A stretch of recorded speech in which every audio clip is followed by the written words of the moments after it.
Hello, everyone, and welcome back to the Let's Process That podcast with Emily and Nick. I'm Emily Christopher, and this is Nick Connor Camp, and we are so excited that you have joined us once again for episode 2 of Let's Process That podcast. And I'm so excited to be here. If you missed our first episode, make sure that you go and check that out.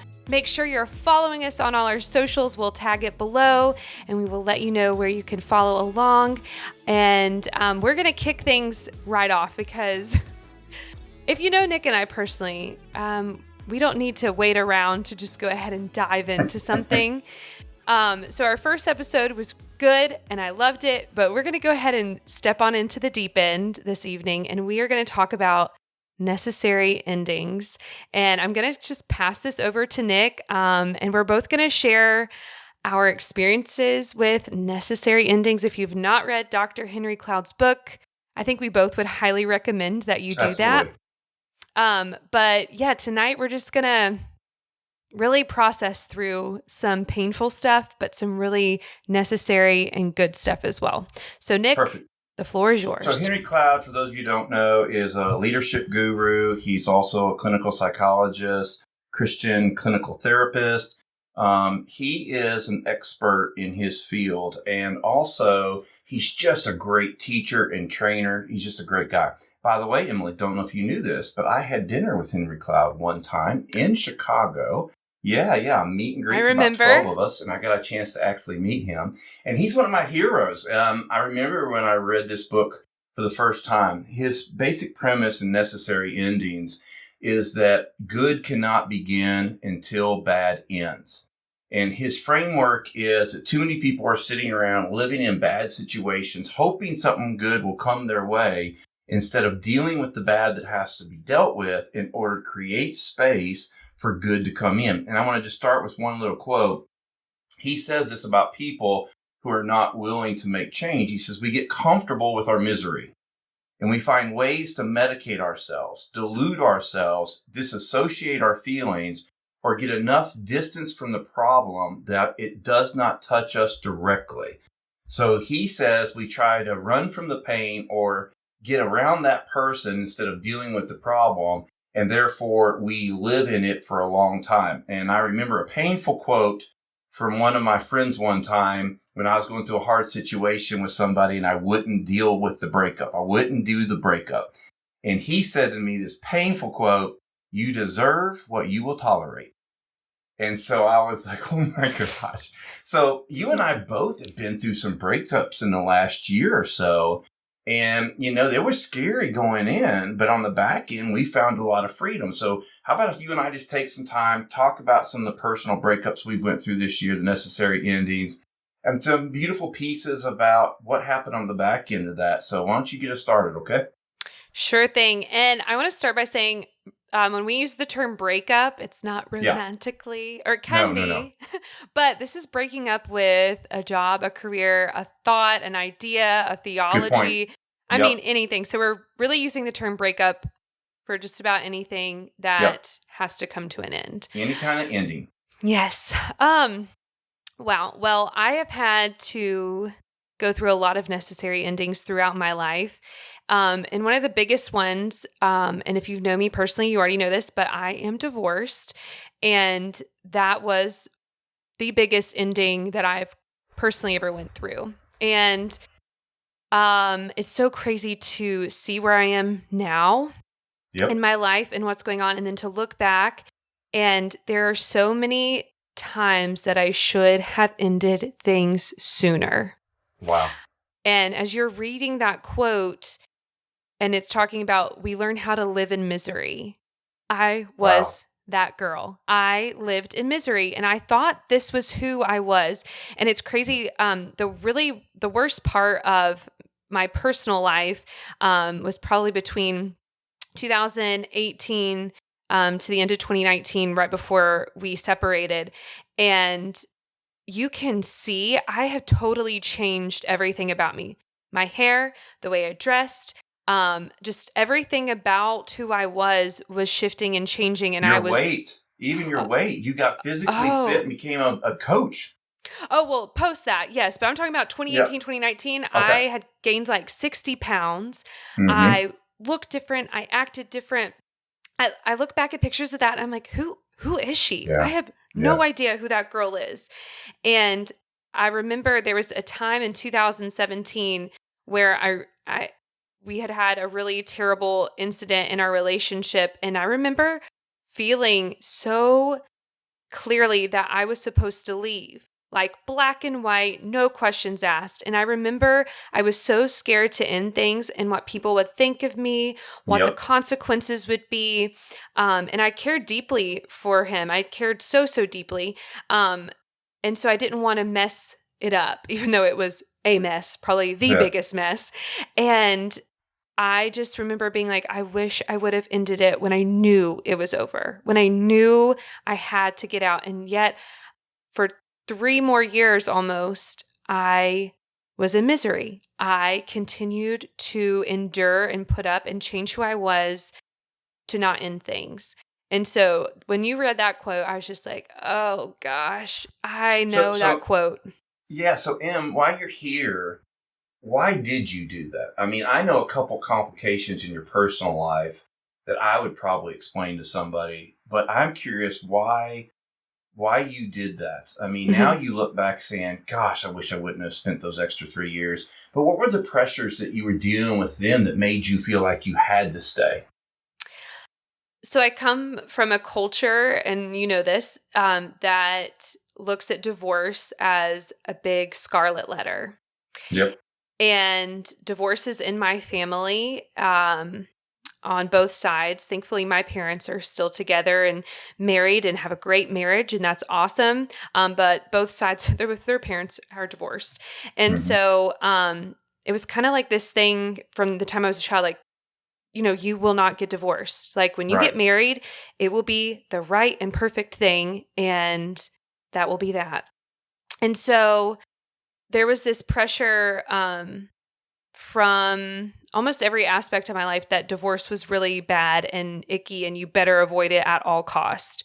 And so you were on staff of a church. And I was on staff at a church, which again, everybody's eyes are on you. And I come from a family who's in the public eye. I've always been in the public eye. My dad's always been in leadership in the community. So I mean, people I didn't even know, I felt like I was letting people down by not being perfect. And it was icky and gross, but it was really, a lot of it was from a societal and cultural place.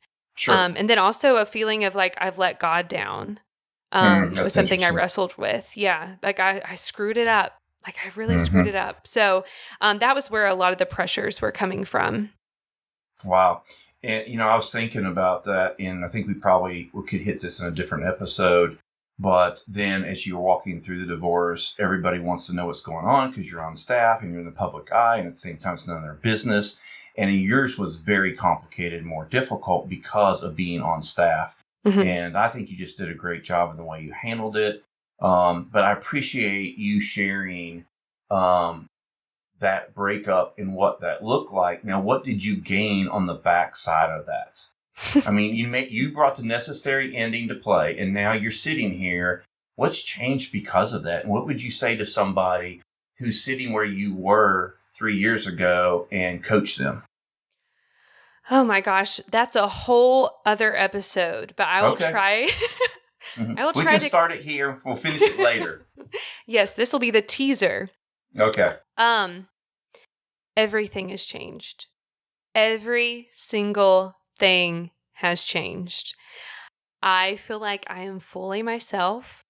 I feel like I now understand God's love for me even more than ever before. Wow. I am in the most healthy relationship romantically I've ever been in. I didn't know what it was like to feel safe in a romantic relationship.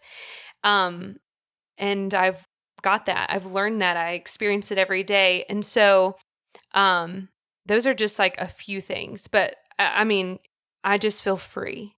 Like when I was in my marriage, I didn't dream. I would dream, but I knew it wasn't obtainable. Like I've always been a dreamer. I've always been a visionary. I love new things and reaching for the stars. but I knew that those things were never possible if I was in that marriage, period. So that alone, being Wow. able to actually dream and travel and do and not live in fear 24/7, that changes everything. Yeah, totally. Well, while we're on this subject, and because you're another necessary ending that you had is closely related, I was thinking about you leaving the small town that you're from. Our community, your family's last name is royalty. Your mom and dad are known everywhere. You kids were known everywhere. Always in the spotlight, always held up to the magnifying glass. And for you to get out of Dodge, for you to walk away and just say, it'll be good for my soul to go to a bigger market, a bigger space, start from scratch. Tell me what that necessary ending felt like, and then, what that transitions look like. Mm-hmm. So with that, when the opportunity arose, it was a no-brainer. I was just like, yes, this is the next thing. I am somebody who is very much led by my gut. Like there's people who are led by their heart or their head, but I'm a gut person, man. If I feel it, I'm like, this is it. This is the move. And so it was the easiest transition. Like I wish I could be like, oh, I wrestled with it. The only thing I miss, and I know you're going to echo this when we talk about something in a bit, is the people. Like there's a handful of people that walked with me through my divorce, through my transition, through me moving into my own townhouse and rediscovering myself and chasing my dreams. And I miss being able to go grab a cup of coffee or go grab a beer with those people and see them face to face. Thankfully, we're all still very close, but being able to actually do those things with them is what I miss. And I miss just going to my parents' house and having a home cooked meal kind of thing. Right. But everything else, I didn't blink. I didn't second guess it. I was like, all right, this is it. This is the opportunity. Thank you so much. I'm out. Well, let me tell you, one of the things I've always admired about you is that you bet on yourself. You're not afraid of taking risk on yourself. You really are confident when you have that gut moving moment. And I applaud you with that. I think the biggest challenge is everybody, we know everybody in our community. You can't go to the grocery store without seeing people, they remember you in high school. They remember you. They have all these false personas about you that they relate to. They think because you were a pastor, you had a lot of relationships that were based on the church service and around the church that weren't real friendships outside of the church. And there's so many expectations. Your mom and dad are Mayberry 101. I mean, your daddy's Andy Griffith. I mean, he is one of the most respected, beloved. And so for you to have probably the biggest wild streak in your whole family, and then also to be walking through some of the stuff you're walking through, I bet it was relieving in some way just to go to a city where nobody knew your name and just be you and be who you want to be in this season of your life, and not have reinforced who you were when you were 14, but you're not 14 anymore. So I bet that was freeing in many ways. Absolutely. Oh my gosh. It was incredible. It still is. I don't know. I mean, I have a group of friends here and I work for a large organization. But it's so nice that no one associates me to, like you're saying, when I was in high school, when I was in my marriage, when all this other stuff, they don't know who I am. And so they have no preconceived notions. So it's nice. I love it. Read me one of your Henry Cloud quotes, and then I want to talk about some necessary endings that I just walked through. Absolutely. All right. So the one that I have says this: endings are not only part of life, they are required for living and thriving, professionally and personally. Being alive requires that we sometimes kill off things in which we were once invested, uproot what we previously nurtured, and tear down what we built for an earlier time. So Nick, when you hear that, I'd love to hear just, I right now, even I see an emotion, I see you're processing. So I'd love for you just to share. Well, I remember a quote that says, some people are here for a season. Some people are in your life for a reason. Some people are in your life for a lifetime. And it's okay if people have a life cycle where they only exist because you work with them for 3 years and then you move on to another job and that relationship's over. And sometimes people are in your life, for a certain season of your life. And then you outgrow them. So it's just different. It's just completely different. I never threw away relationships. So when people would leave our church mad or something, if I saw them in Walmart, which I don't ever go to Walmart, I would go up and say hello and try to close the gap. I didn't throw people around, so I collect people, and I usually don't get rid of them. And then, a year and a half ago, I stepped out of the pastorate, and you and I guess, I stepped out, 9 months before you did or something like that. Something like that. And so, I stepped out of the pastorate, and I'd been a pastor for 23 years. That becomes so much of your identity, and you don't even know it. So when it came time for me to move on to something new, I was jumping from that to something new. I found myself going through some of the weirdest transitions. Like, I love to read the Bible. I love to preach the Bible. I see things in the Bible most people don't see, and I love to share that perspective God gives me. And I remember trying to read my Bible after I stepped out of the pastorate, and I couldn't read it. I would read it, and I'd write a little note down, and Papa would say, "What are you writing that for?" I said, "I'll make a good sermon." He's like, "You don't preach sermons anymore." And it's just a love letter. Just sit and read my love letter. And I got so frustrated, I couldn't read my Bible for months. I had to break up with my Bible. Was there anything wrong with my Bible? No. The problem was the wonky relationship I had with the Bible. Well, it's the same thing like with people. And one of the things I did is I got some therapy last year after I got out of the pastorate. It was actually a New Age therapist. Don't tell anybody, but it was, I didn't know that, but God spoke through him anyway. And he was very helpful with me. And one of the things he said is, what relationships are you carrying from the last season that you probably need to let go in this season? I said, well, I'm not throwing any relationship away. He says, no, I'm just saying don't carry it. What if you were to match their effort in phone calls, text messages, reaching out, and do you have the guts that if they don't call you, you don't talk? And I've had to let a couple relationships stall out, not because I don't want a relationship with them. I just don't want our old relationship anymore.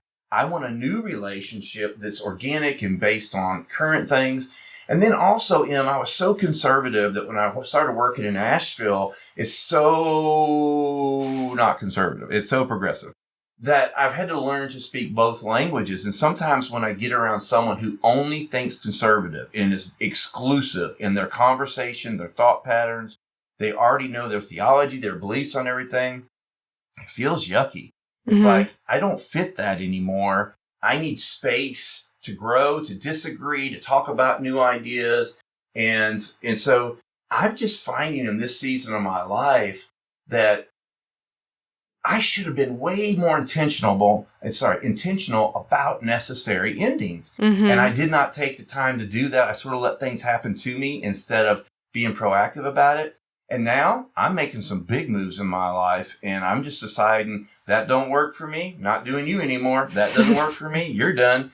And it's amazing the new doors that open up for you when you get rid of those things that you need to get rid of. Absolutely. I'm the same way. Like, I tell people all the time, I'm like, if it's not for me, I'm not doing it. It's a big O no, no, no, no. And I think that takes guts to get to that side of it. And it's painful and it's hard to maneuver because, like you were saying, some of these people were major impact. They impacted and influenced so much of what we did. And so it's like, what do I do with this now? So I'm curious, how did you make the decision? Like, based off of, like, I know we were both saying there's several people that we've had to have necessary endings with. How did you kind of navigate and weigh those out with like, hey, I do want this? Or was it like, okay, this isn't it? Yeah, some of those things were artificial, based around church relationships or something like that I just had to say, you know what? We were friends because of the relationship of the church. I don't have a relationship with that church now. I don't have a relationship with those people. For me to keep that relationship is going to cost a lot of energy on my part. And I don't think I have that. I want to enjoy organic relationships in this season of my life. There were a couple that I had to look at. And again, I'm not mad at anybody. I've not killed any relationships. I just stopped carrying them and just said, if they want an organic two-way relationship, I'm good with that. But there are people that you know of that if you don't call them, they're not calling you. But they expect you to call them. And I'm just like, no, I'm not calling you if you don't call me. I want this to be an equal relationship. And it's just been amazing how many of those have dwindled away. And I got a good collection of people in my life right now. And I think a lot of it is because I made space for it by letting old relationships self-select themselves to not be part of my future. Yeah, that's good. That's good. So, Absolutely. And I think that's the hard part when you're having to navigate and figure out what you're willing to put up with, or like who gets the grace and who doesn't, kind of thing. Because there's that's important, because all these people we've talked about deserve honor. Absolutely. For the roles they played in their life. That don't mean that they get our new time, right? Right. Absolutely. Every person deserves honor and respect. But it's hard to kind of sit back because there's some people that I've not talked to in months. And if they reached out to me right now, I'd be like so excited. And then there's some people I'd be like, oh, you just now picking up the phone? Like, where you been? So it is so interesting how I'm thinking of two different people. One person, and I've not talked to either of these people in the last 6 months. Yep. If one of them picked up the phone and called me, I'd be like, oh my gosh, hi. And the other one, I'd be like, okay. What you need? And maybe I'm petty, and we still working on that. Why? Because we're in process. Thank you. That's right. But it is interesting to see how different wounds, different expectations, that kind of thing plays into what we are willing to carry into the next season. And if we're open to that relationship mending or morphing into something totally different. Yeah. I know someone who meets someone in the first 10 minutes, they gauge how much energy it's going to cost to be in this conversation. And then they multiply it times 10 years. And if they can't do it in that moment, they won't start a relationship with them. Wow. I know. That's awesome. Can you imagine being in a conversation with this person you've never met before, and minute 9 hits, and now they're going, okay, they got one more minute. How am I feeling energy-wise? Can I keep this conversation up for 10 years? Because if I can't, I'm not even going to try. That's amazing. I don't know if extroverts are capable of that. Well, we're not. This person's an introvert, of course. Yeah. I was going to say, only an introvert has that kind of like wisdom and insight. Yeah. I'm like so engrossed in conversation until afterwards going, wow, I'm drained, you know? Oh, yes.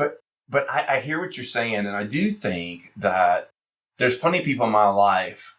Recently, I had breakfast with someone I hadn't had talked to in over a year. And this is someone that was part of my daily world, but I hadn't talked to in over a year.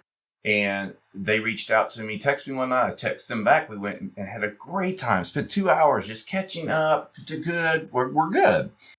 But there's other folks that I really feel like if I was to have breakfast with them, they would try to put the emotional baggage back on me that I had to listen to, deal with. And, you know, I'm just not going to pursue that. If somebody reaches out to me, I'm willing to see if there's room for a new relationship. But if there's not, they're just not. I'm enjoying tons of relationships outside the church who believe differently than me, that ask me questions that I find astonishing, and that, you know, share with me their story and why they are the way they are. And I'm finding that very rewarding in the season. But going back to our necessary endings, you know, who can't get a job today? Everybody's hiring, right? So if you don't like your job, why would you stay there in this climate? Because of the Great Resignation. I mean, that's what happened. The workforce said, yuck, I don't want to do this anymore. And they just quit. And they can't find like 6 million workers. Well, guess what happened in the church world? We shut down for a while and people just quit. And the averages tell us anywhere from 30 to 70% of attendance is gone in the church world. Mm-hmm. They had a necessary ending.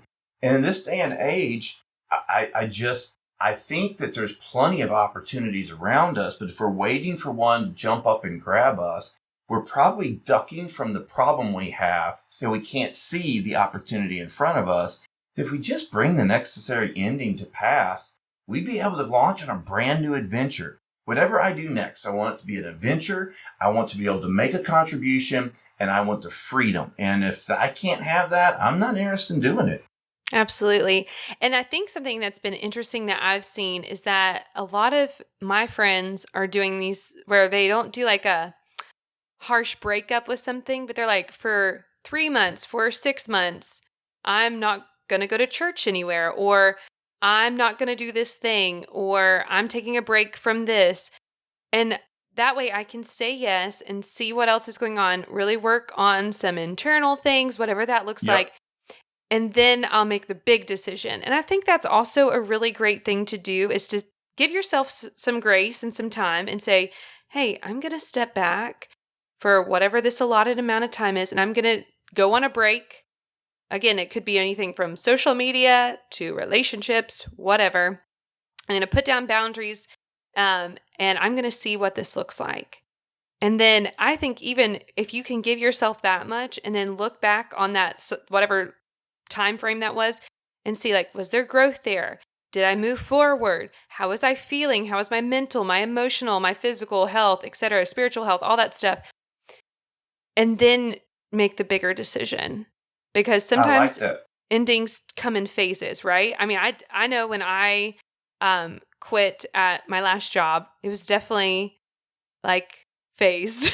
it was a phasing out kind of thing. And every time I would step back and have a little reevaluation, it was like, here's your green flag, move on to the next round. We're getting out, we're moving on to something else, and that's okay, and it's great and wonderful for everybody. I love it. Let's call it a self-care sabbatical. Yes. So we take 3 months and we just take a break, and then we reevaluate. So the opposite of that is, I know a person in the church world who volunteered a lot of hours at the church, really had a change of life and needed to scale back the amount of hours that they wanted to serve at the church for just what you're talking about. So they went and met with their pastor, and he said, I need 100% from you. 100%. Well, they didn't have 100% to give. So he caused the necessary ending. They were willing to pull back for 3 months, reevaluate, see if they could catch their wind. But the pastor says, no, I need 100% from you. They couldn't write that check, so they just immediately said, we're done. And they are done. Yeah. And so I think that we have to be aware. And I think the same thing with relationships. Everybody's got stuff they're dealing with. 2020 taught us self-care, mental health issues are real things, and that we're going to have to be patient and kind with people. And at this season of our lives, who knows? They may be plotting to break up with us. Right. And it's always hard when you know that a necessary ending is there and it's looming, and then something else has to come and cut it. Like, whether you believe that is God and the Holy Spirit being like, no, or if you believe something else comes into play, I believe that eventually it will happen. Yeah. Like, it's got to happen. But the one thing, and you and I both respect, we're talking about that we're both in process, and the name of our podcast is Let's Process That. You and I love to talk in the process and to just feed off of each other and think about, different scenarios. And I think clarifying conversations are really important. I mean, it's one thing if you say, hey, I'm going to take a 3-month pause. But as part of that process, if you could sit down for 30 minutes before you took the 3-month pause and just said, hey, I'm really tired. This doesn't life me. This doesn't seem to be working out. Can I ask a couple questions?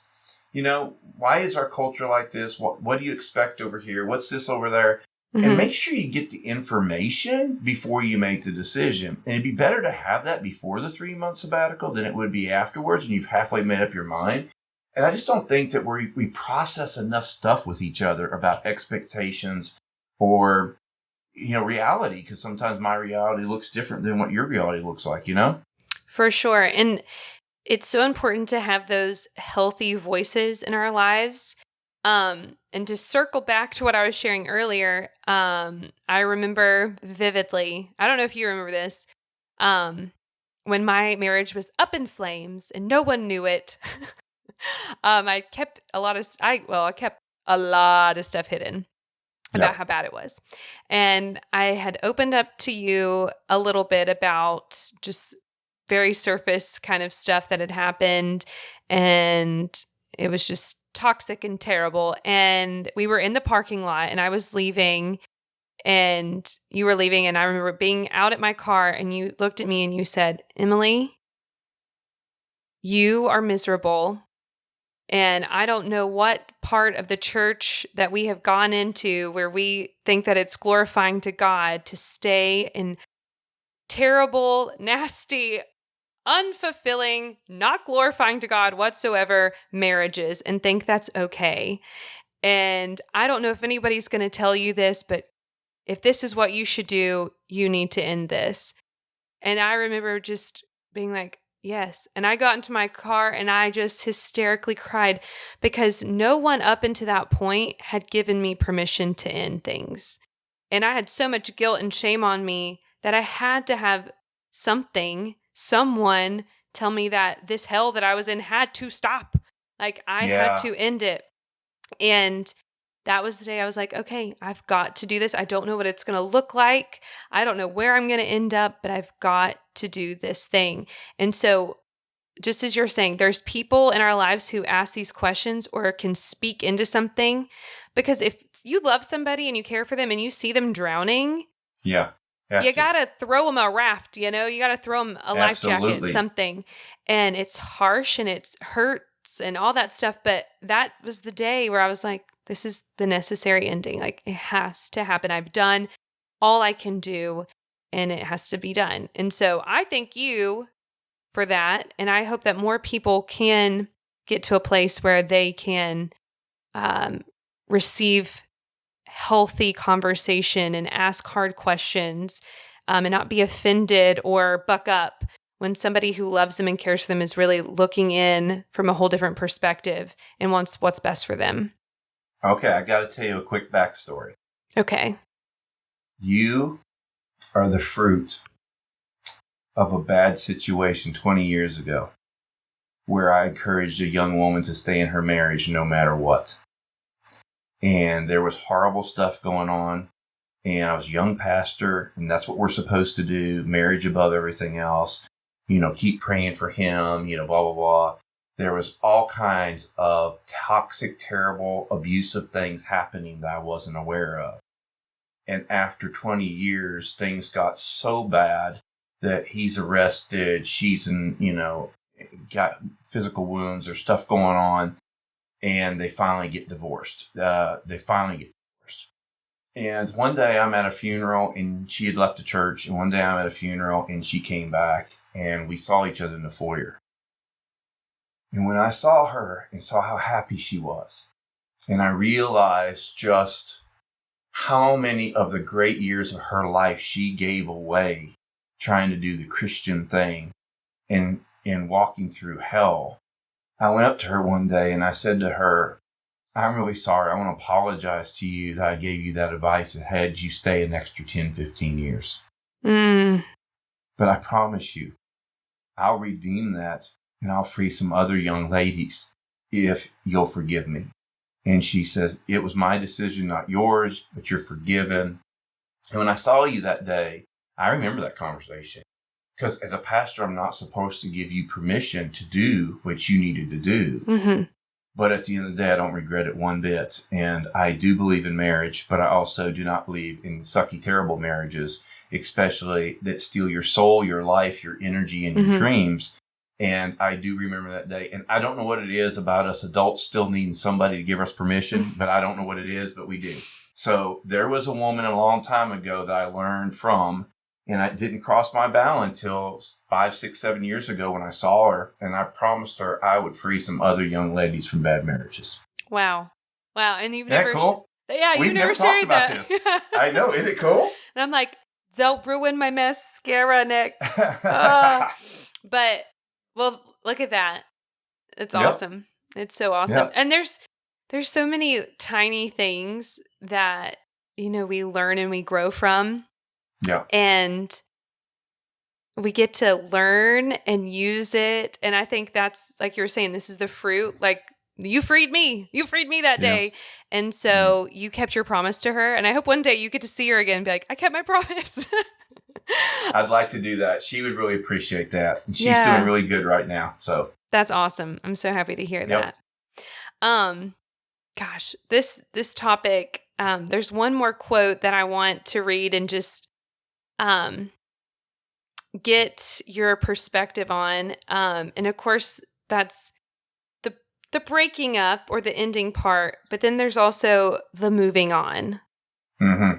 And I think that's another place, we hear a lot about this ended or the breakup or I quit or whatever that is. But what is the actual process post the, the cut? That's really interesting because, like I had somebody ask me a question about their father and that their father, is abusive and they forgive him, but that just opens up the door for more abuse. I'm like, no, forgiving people is different than allowing them to abuse you. You can forgive somebody and never talk to them again. Right. You can forgive someone and have huge boundaries for them to be in your life. Unfortunately, when we have a lot of these necessary endings, relationships are a part of that. Mm-hmm. And I think it's totally appropriate when we've tried to have a relationship with someone, it ended up being hurtful, and we come to the necessary ending, is whether it's a job, whether it's a marriage, whether it's whatever, and we come to the place, this doesn't work for me. It doesn't work for me. So dragging that relationship along post the necessary ending doesn't make any sense to me. If here's what I think. I believe in the power of resurrection. Mm-hmm. But you can't have something be resurrection till it died. Right. So why don't we take it all the way to death, cut it off, say, I'll see you in 3 months and see if we still want to talk to each other. I mean, that's just a thought, right? Yeah. Yeah. And I think making sure that you're giving yourself, Lord, my North Carolina's coming out. I understood you. Thank you. Giving yourself time to grieve. Mm-hmm. Because no matter what, when something has ended, even if you were so excited for it to end, there is still some kind of grieving process that has to take place and leaving plenty of space for that. And of course, I think both of us would recommend making sure you have someone to talk to, whether that is a therapist or trusted friends, a counselor, a mentor. But the moving on side of that needs to be just as intentional as the ending part. I agree. And I think sometimes we kind of try to speed that up. I know I wanted to be healed and set free and headed out like the next day. And that was not the case. It's been a journey. It still is. I mean, I am light years from where I was 2 years ago. Light years. Like, I'm shocked that I'm where I'm at. But there is still little triggers. There's still little things that I need to pause and be like, okay, I need to take a minute and we got to figure this out. And let me make sure I'm not projecting old stuff onto my new life. All those kind of things. Guess what you will attract if you don't change? The exact same thing you had before. So you got to get healing. You got to process. There's a ministry called Divorce Care, and they help people who come through a divorce. And this was their rule. I'm not saying I proposed this rule, but it is interesting, is that someone should stay single and not pursue dating for 1 year for every 4 years you were married. So if you were married for 12 years, you should take 3 years to really unpack everything, get the healing, grieving. I'm not saying that that's a hard rule or that I recommend that, but I do think it's interesting that they're saying you're not ready to fully give yourself to someone else. You're still carrying the other person, the baggage, the things you learned about yourself in that marriage that were not true in a different relationship. And you really do owe it to yourself to re-stabilize and then figure out who you want to be in this next season and then what kind of person you want to share yourself with, right? Absolutely. Yeah. Taking that time and, like I said, being so intentional, and that looks so different for everybody. but doing the necessary steps that come after the necessary ending is crucial. Love it. Good job, girl. Oh, man. Nick, anything else with this that you want to share, that you want to dive into? No, I think Dr. Cloud just does such a good job of explaining that one of the things he talks about is there's good, I think, what's he call them? Good people, bad people, and evil people. And he just does a really good job of just saying, in his book Boundaries, is just being able to say, this is the kind of man I'm looking for. I hope it's you, but if it's not, it's okay. And just setting those boundaries for what you want. And I think so many people have no clue what they want. Mm-hmm. So they just attract someone near them. They attract, he's good enough. He's cute enough. We'll just do that. And then 5 years later, you're just like, what am I doing? Where did I get off of where did I stop dreaming at? And I just think most people don't know what they want. And sometimes we have to be led by what we don't want. And right? You get a job and you realize, I don't want to do that. Well, then I need a better job. And so, or you start dating a guy and you're like, I don't want that. And unfortunately, because we don't know what we want, we have to walk these bumps and pains, but we better get good at necessary endings, or we might end up in a soul-sucking, lifelong, dream-draining kind of relationship. And I just don't think that honors God. I'm not talking about pro-divorce. I'm talking about pro-life. And anyway, that's my thoughts. Yeah, absolutely. And I mean, I could really go on and on and on. Like, this could be a 2-hour podcast about this and just everything leading up to an ending. But we're not, don't worry. Yeah. But make sure that you value yourself enough and you know your worth to not stick in some kind of situation that needs to be ended. And like we said, this covers everything. This could be a friendship. Breaking up with a friend is terrible. It could be, family stuff, work stuff. I just want to encourage people to know that you are worthy of love. You're worthy of goodness. Like we were designed to be in delight. Like, some people I know, they think we're just here to be miserable. Well, we're not. Guess what? That was not the intention. I was created for delight, and I'm going to delight. And if I have to end some things, then so be it. And I hope every time I have to end something, I do it more and more gracious and with elegance that I possibly can. Well, you usually are very gracious and you're very kind. And I appreciate your kind words, and I appreciate you sharing your story, because that's a hard story. It's tricky. You're not trying to get everybody to leave their spouses out there and just run away first time you have a problem or anything like that. That's not what we're talking about. We're just saying that in general, in every circumstance, there are some percentage that it's okay to make the decision that needs to be made, which is a necessary ending. And I'm in a season right now where I'm doing several at the same time, but it's because I found that there's good stuff on the other side. This is not the only season of life. This is not the only thing I can do. There's more doors on the other side of this, and just want to pursue all that I could be and do. But it's going to cause some endings and some stuff. Maybe I have to move. Maybe I have to do something else. It's okay. But I appreciate the book by Dr. Henry Cloud. Appreciate you sharing your story, and hope that we've been able to process this a little bit. Yeah, absolutely. Thank you, Nick. Thank you, everybody who has tuned in today. Make sure that you like, subscribe, follow all the things so that you are never going to miss one of our episodes. We appreciate you. Oh, tongue-tied. We appreciate you for tuning in, and we will see you next time. You guys have a wonderful day. Bye-bye.